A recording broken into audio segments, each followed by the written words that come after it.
Europe खंड पुन्हा एकदा युद्धाच्या ज्वाळांनी पेटलाय। रशिया आणि युक्रेन यांच्यातील युद्ध पुन्हा एकदा तीव्र झालंय। क्षेपणास्त्र आणि ड्रोन हल्ल्यांच्या मालिकांच्या घटनांमध्ये दिवसेंदिवस वाढ होतीये।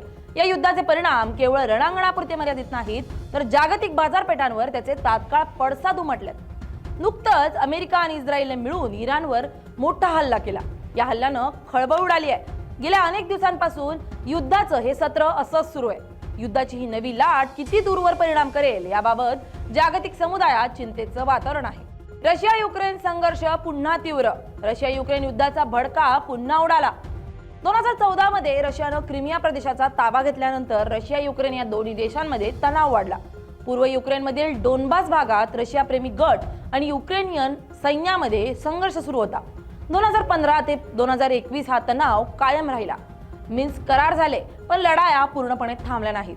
सीमेजवळ रशियन सैन्याची जमवाजमव वाढतच राहिली आणि 24 फेब्रुवारी 2022 मध्ये हा तणाव पूर्णपणे युद्धात परिवर्तित झाला। रशियाने युक्रेनवर मोठ्या प्रमाणावर लष्करी आक्रमण सुरू केले। याच दिवशी पहाटे रशियाचे राष्ट्राध्यक्ष व्लादिमीर पुतीन यांनी स्पेशल मिलिटरी ऑपरेशन जाहीर केले आणि त्यानंतर युक्रेनच्या विविध शहरांवर क्षेपणास्त्र हल्ले करण्यात आले। कीव, खार्किव, मारियुपोलसह अनेक शहरांवर क्षेपणास्त्र हल्ले झाले। यावेळी लाखो नागरिकांनी देश सोडला। दरम्यान 2022 उत्तरार्ध युक्रेननं प्रतिहल्ला करत पाश्चिमात्य देशांच्या मदतीनं काही भाग पुन्हा ताब्यात घेतले। रशियाने काही प्रदेशांचे विलीनीकरण जाहीर केले। त्यानंतर 2023 मध्ये तीव्र लढायांना उधाण आलं आणि पूर्व दक्षिण भागात भीषण युद्ध सुरूच राहिलं। ड्रोन हल्ले, पायाभूत सुविधांवर प्रहार, ऊर्जा संकट तीव्र झाल्यास पाहायला मिळालं। 2024-26 दरम्यान हा संघर्ष कायमच पाहायला मिळतोय। रशिया युक्रेन संघर्ष कायम। मार्च 2014 रशियाची ठिणगी। 2015 ते 21 मध्ये सीमांवर धक तणाव कायम। 24 फेब्रुवारी 2022 पूर्ण युद्धाचा भडका। 2022 उत्तरार्ध युक्रेनचा जोरदार प्रतिहल्ला। 2023 मध्ये रणांगणावर तीव्र लढाया। 2024 ते 26 दरम्यान संघर्ष अद्याप कायम। सीमा भागात लढाया सुरूच आहेत। आंतरराष्ट्रीय स्तरावर रशियावर निर्बंध कायम आहेत। दरम्यान अमेरिका आणि युरोपियन देशांनी परिस्थितीवर बारकाईने लक्ष ठेवलं असून युक्रेनला लष्करी आणि आर्थिक मदत सुरू ठेवण्याचे संकेत दिले। तर संयुक्त राष्ट्रसंघाने दोन्ही देशांना तात्काळ संघर्ष थांबवून चर्चेच्या मार्गाने तोडगा काढण्याचं आवाहन केलंय।